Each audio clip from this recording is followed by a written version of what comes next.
Monza, set in a leafy park on the outskirts of Milan, has been the home of the Italian Grand Prix since 1950, apart from the 1980 season. It once featured steep banking, and even in its current guise, the 5.793 kilometre track is the fastest circuit on the F1 calendar, with an average lap speed of over 240 kilometres an hour and 80% full throttle. The start straight is very wide and over a kilometre long. The cars hit 345 kilometres an hour before braking for the first chicane, which is taken at just 80 kilometres an hour, with drivers using plenty of curbs. This is one of the hardest braking zones on the F1 calendar, at 5.8 G of deceleration and a prime overtaking place.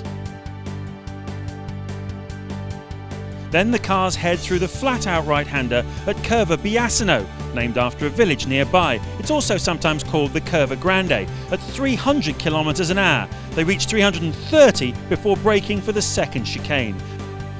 This is very much faster than the first chicane at 110 kilometres an hour.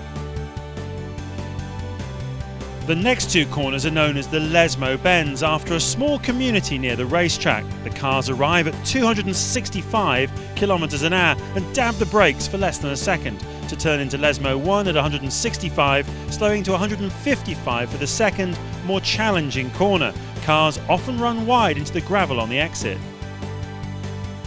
Then it's through the subtle Curva della Seraglio, named after the nearby hunting lodge of the king, and it's flat out again, up to 330 kilometres an hour along the straight under the bridge to the Variante Ascari, named after Italy's last Formula One world champion, Alberto Ascari, from the 1950s.